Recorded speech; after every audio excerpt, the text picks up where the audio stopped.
Have you ever caught yourself staring at your phone, scrolling through endless content but feeling absolutely nothing? Not boredom exactly, but something deeper. Something that makes even your favorite activities feel like chores you're obligated to complete. You wake up in the morning and the first thought isn't excitement about the day ahead. It's a quiet calculation of how many hours until you can reasonably go back to sleep. This isn't depression in the clinical sense, though it shares some neighborhoods. It's something more subtle but equally consuming. It's the psychological phenomenon of being tired of everything, and it's becoming one of the most common yet misunderstood experiences of our time. The people experiencing this aren't broken or ungrateful. They're often highly functional, showing up to work, maintaining relationships, even laughing at jokes. But underneath that surface, there's a constant hum of emptiness that colours every interaction. What makes this particularly fascinating is how it defies our cultural understanding of fulfillment. We live in an era of unprecedented convenience, entertainment options, and opportunities. Yet somehow having access to everything has left many people feeling excited about nothing. It's like being handed a menu with infinite choices but discovering you've lost your appetite entirely. The psychology behind this state reveals something profound about how our minds process meaning and stimulation. When researchers started studying this phenomenon, they discovered it wasn't about having too little in life. It was about having too much of the wrong kind of stimulation and too little of what actually nourishes human consciousness. Our brains evolved to find satisfaction through challenge, growth, genuine connection, and purpose. But modern existence often reduces these complex needs to simplified substitutes that look like the real thing but feel hollow. Think about how this manifests in daily experience. Someone experiencing this psychological state might have a successful career, loving relationships, financial stability, and good health. On paper, their life looks enviable, but internally they're operating on emotional autopilot. Conversations feel scripted, achievements feel meaningless. Even pleasurable activities require tremendous effort to engage with authentically. What's particularly unsettling is how this state can persist alongside moments of surprising clarity.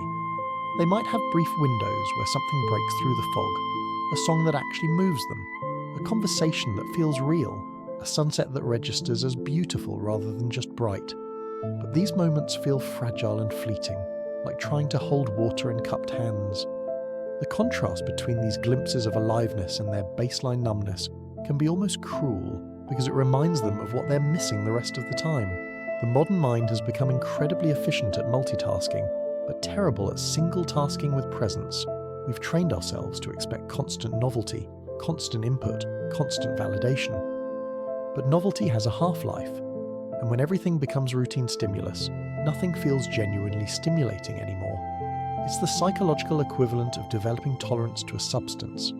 You need more and more to achieve the same effect, until eventually even massive doses leave you feeling nothing. Social interactions become particularly expensive in this state. It's not that they dislike people, it's that engaging authentically requires energy they don't have. Every conversation demands they animate a version of themselves that feels real enough to pass inspection, but distant enough to protect whatever small flame of genuine feeling they have left. They become masters of seeming present while being mentally absent, nodding at the right moments and asking appropriate questions while their inner monologue runs on autopilot. The strangest aspect might be how this emotional flatlining affects their relationship with time itself. Minutes feel like hours during mundane activities, but weeks disappear without leaving any memorable impressions. They might realize it's been months since they felt genuinely excited about anything, but those months feel simultaneously like yesterday and like years ago. Time becomes something that happens to them rather than something they participate in. What's fascinating from a psychological perspective is how people in this state develop an almost supernatural ability to see through artificial excitement. They become immune to marketing messages that promise happiness through consumption. They see past the performative enthusiasm of social media posts. They recognize the hollow ring in conversations about productivity and optimization. But this clarity feels more like a burden than a gift, because it removes even the comforting illusions that help others maintain momentum. The medical system struggles to categorize this experience because it doesn't fit neatly into diagnostic criteria. These individuals don't meet the thresholds for major depression. Their sleep might be disrupted but not destroyed. Their appetite might be diminished but not absent. They can still function at work, maintain relationships, and handle responsibilities, yet something fundamental has shifted in their relationship with existence itself. It's like having a spiritual injury that shows no physical symptoms. Technology plays a complex role in this phenomenon. Social media provides endless streams of content designed to capture attention, but attention and engagement are different things. You can scroll for hours and realize you haven't actually been interested in anything you saw. It's like emotional junk food, filling but not nourishing. The algorithms are optimized for time spent, not time well spent, creating an environment where distraction masquerades as entertainment and consumption pretends to be participation. The comparison trap becomes particularly vicious in this state. Everyone else's life looks more vibrant, more purposeful, more genuinely lived. But the comparison isn't really about external circumstances. It's about internal experience. They're not necessarily envying other people's jobs or relationships or adventures. They're envying other people's apparent capacity to feel excited about their jobs and relationships and adventures. Work becomes particularly surreal when operating from this psychological space. They show up, complete tasks, attend meetings, but everything feels like an elaborate game of pretend. The corporate language, the artificial urgency, the manufactured enthusiasm for quarterly goals. It all sounds like a foreign language they've learned to speak but don't actually understand. They watch colleagues get genuinely stressed about deadlines or excited about projects and feel like anthropologists studying a culture they can observe but never truly join. The weekends offer no relief because leisure activities require the same emotional energy that work does. Netflix queues pile up with shows they thought they wanted to watch, but now seem impossibly demanding. Books sit unread not because they lack time, but because following a narrative feels like work when your own life narrative has lost its thread. Even hobbies they once loved become items on a list of things they used to enjoy, museum pieces from a version of themselves they can barely remember. What's particularly exhausting is how this state resists simple solutions. Well-meaning friends suggest exercise, travel, new experiences, creative outlets. They might even try these suggestions with the desperate hope that something will flip the switch back to caring. But when you're tired of everything, new experiences just become new things to be tired of. It's not that activities are inherently boring. It's that the capacity to be unbored feels temporarily broken. Sleep schedules become erratic, not from insomnia, but from time distortion. Hours pass unnoticed while they sit in the same position, not really doing anything but not really doing nothing either. They exist in a liminal space between engagement and withdrawal, present in body but absent in spirit. Phone batteries die from mindless scrolling, through content that registers as neither interesting nor uninteresting, just something to do with their eyes while their mind idles. The most unsettling realization might be how normal this abnormal state begins to feel. The numbness stops feeling like a problem and starts feeling like a personality trait. They adapt to operating at reduced emotional capacity, the way someone might adapt to living at high altitude, developing strategies to function with less oxygen. But unlike altitude adjustment, this adaptation doesn't necessarily lead to improved performance, just improved tolerance for diminished experience. This psychological state creates its own ecosystem of coping mechanisms. They learn to navigate social situations with carefully rehearsed responses that sound engaged without requiring genuine investment. They master the art of strategic enthusiasm, knowing exactly when to laugh, when to nod, when to ask follow-up questions that make others feel heard while keeping themselves safely hidden behind the performance.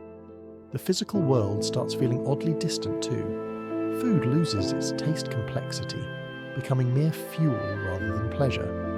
Music sounds flat, like someone turned down the emotional frequency while leaving the volume the same. Touch sensations feel muffled, as if they're wearing invisible gloves that separate them from direct contact with their environment. Even their own reflection looks like a stranger they're vaguely acquainted with, but don't particularly want to know better. Memory becomes strangely selective in this state. Recent events blur together because nothing made a strong enough impression to stick. They can't remember what they did last weekend, not because it was unremarkable, but because their capacity to form remarkable memories seems temporarily offline. Conversely, older memories from when they felt more alive become almost painfully vivid by contrast, like looking at colour photographs after months of seeing in grayscale. The paradox deepens when they realise that some of their most meaningful relationships and achievements happened during previous periods of feeling this way.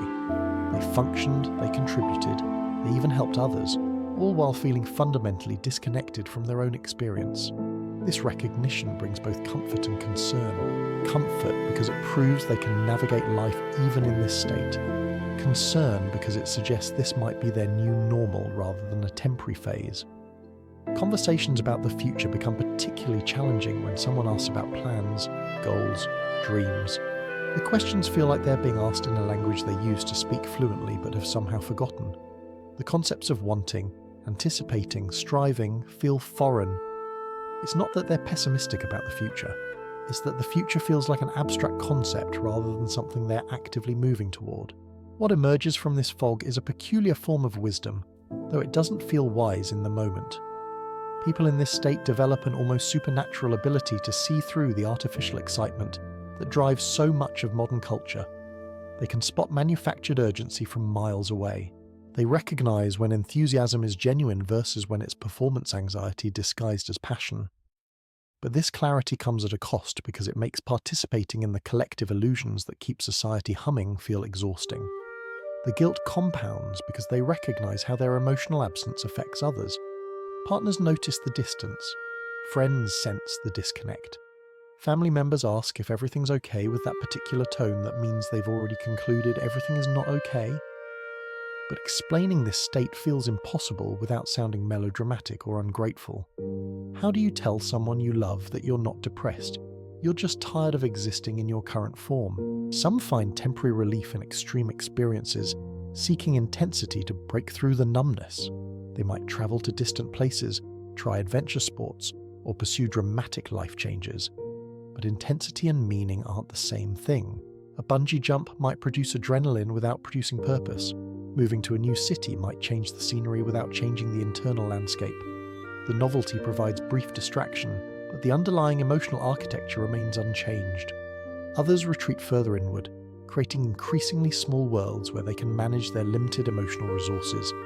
They decline invitations, avoid commitments, and minimize stimulation. This isn't necessarily unhealthy. It's often a form of self-preservation, like an injured animal finding a quiet place to heal. They instinctively reduce demands on their overwhelmed system. But isolation can become its own trap when it transforms from healing strategy to permanent lifestyle. The therapy landscape offers various approaches, but many feel inadequate for addressing this particular form of suffering. Cognitive behavioral therapy asks them to examine their thoughts, but their thoughts aren't necessarily distorted, just disconnected from feeling. Mindfulness practices encourage presence, but presence without engagement feels like forced meditation. Gratitude exercises become hollow rituals when the capacity to feel grateful has temporarily gone offline. What makes this psychological state particularly modern is how it reflects our era's unique challenges. Previous generations faced clear external threats that demanded emotional engagement. Survival required alertness, community building required investment, progress required passion. But contemporary life often feels like swimming in emotional quicksand, where every movement toward meaning gets absorbed by systems designed to monetize attention rather than nurture consciousness.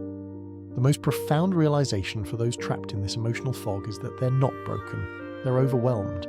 Their numbness isn't a character flaw, it's a nervous system crying out for something real in a world that's forgotten how to provide it. The path back to feeling isn't through forcing joy or manufacturing enthusiasm, it's through honouring the exhaustion as a messenger carrying important information about what their soul actually needs versus what their culture insists they should want. Sometimes being tired of everything is your soul's way of saying it's time to stop performing life and start living it. This realization often comes not as a dramatic epiphany, but as a quiet recognition that seeps in slowly, like water finding its way through the smallest cracks in a foundation. The exhaustion becomes a teacher, pointing toward what's been missing all along. What's particularly striking about this psychological state is how it reveals the difference between being busy and being engaged. People experiencing this fatigue often maintain incredibly full schedules. Their calendars overflow with meetings, social events, responsibilities, and activities. But busyness and aliveness operate on completely different frequencies. You can fill every moment of your day and still feel like you're sleepwalking through your own existence. The modern world has become exceptionally skilled at creating substitutes for authentic experience. We have virtual reality instead of adventure. We have social networks instead of community. We have content consumption instead of creative expression. We have productivity systems instead of meaningful work. Each substitute provides just enough satisfaction to keep us engaged, but not enough to actually nourish the deeper parts of ourselves that crave genuine connection with life. This creates what psychologists are beginning to recognize as experiential malnutrition. Just as you can eat constantly but still be malnourished if you're consuming empty calories, you can be constantly stimulated but still be experientially starved if none of that stimulation engages your core humanity. The symptoms look remarkably similar to physical malnutrition: fatigue, difficulty concentrating, irritability, and a general sense that something essential is missing. People in this state often become connoisseurs of their own emptiness. They can describe with startling precision exactly how the numbness feels, where it sits in their body, how it changes throughout the day.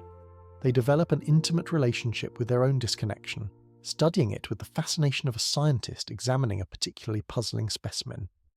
But this self-awareness, while valuable, can become another form of paralysis when it replaces action with analysis.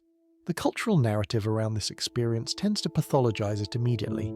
If someone feels disconnected from life, the assumption is that something is wrong with them that needs to be fixed, medicated, or therapized away. But what if this disconnection is actually a healthy response to an unhealthy environment? What if feeling tired of everything is your psyche's way of protecting you from continued investment in things that don't actually serve your deeper nature? There's an almost rebellious quality to this exhaustion when viewed from this angle. In a culture that demands constant enthusiasm, choosing numbness becomes an act of resistance. In a society that insists you should be grateful for artificial stimulation, losing interest becomes a form of discernment. The tired mind refuses to be manipulated by systems designed to extract energy without providing genuine nourishment in return. This perspective shift changes everything about how someone might approach their own emotional flatness. Instead of seeing it as a problem to solve, they begin to see it as information to interpret. What is this fatigue trying to tell them?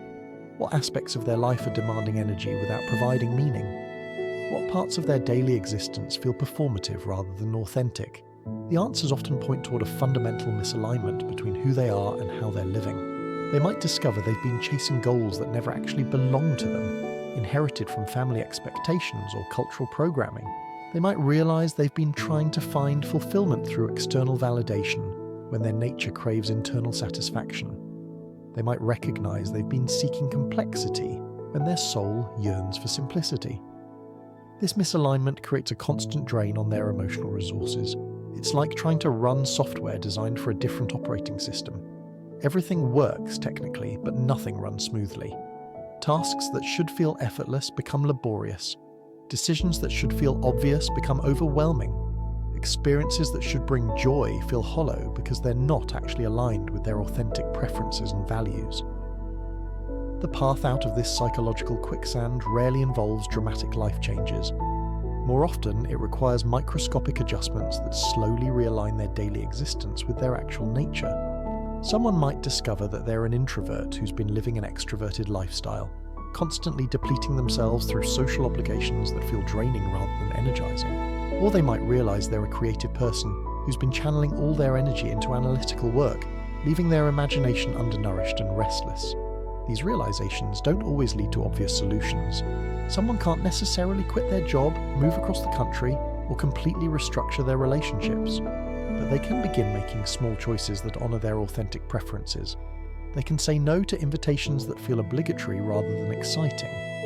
They can carve out time for activities that genuinely engage them, even if those activities seem impractical or unproductive to others. The recovery process often involves relearning how to feel their own preferences rather than thinking their way toward what they should want. This requires a kind of patient attention to their internal responses that many people have lost touch with entirely. When faced with a choice, instead of immediately analysing the pros and cons, they learn to pause and notice what their body and emotions are telling them about each option. This internal listening becomes a practice, like meditation or exercise. At first, the signals are faint and easily overwhelmed by mental chatter, but gradually they develop the ability to distinguish between genuine enthusiasm and manufactured excitement, between authentic reluctance and fear-based resistance, between healthy boundaries and self-imposed limitations. The journey back to caring about things is rarely linear. There are setbacks, false starts, and periods where the numbness returns with renewed intensity. But each time they reconnect with genuine feeling, even briefly, they build evidence that aliveness is still possible. These moments become reference points, proof that their capacity for engagement hasn't permanently disappeared, but has simply gone underground, waiting for the right conditions to re-emerge. What's remarkable is how this process often leads to a completely different relationship with stimulation itself. Instead of needing constant novelty and excitement, they develop an appreciation for subtle pleasures and quiet satisfactions. A conversation with a friend becomes more engaging than any entertainment. A walk in nature provides more stimulation than hours of digital content. Simple meals taste better than elaborate restaurants. This isn't about lowering standards or accepting less from life. It's about discovering that richness and intensity aren't the same thing. A single moment of genuine connection can be more nourishing than the weeks of artificial stimulation. One experience that truly resonates can provide more satisfaction than countless activities that merely pass time. The transformation often surprises them with its gentleness. Instead of the dramatic breakthrough they might have expected, aliveness returns gradually, like dawn breaking slowly across a landscape. They notice they're looking forward to small things again. They find themselves genuinely curious about conversations. They discover they have opinions about matters that previously left them indifferent. Perhaps most importantly, they learn to trust their own emotional rhythms rather than forcing themselves to match external expectations. They accept that some days will feel more alive than others, that engagement fluctuates naturally, and that periods of quieter energy aren't necessarily signs of regression, but part of a healthy cycle of expansion and contraction. So if you recognize yourself in this exploration, remember that feeling tired of everything isn't a character flaw or personal failing.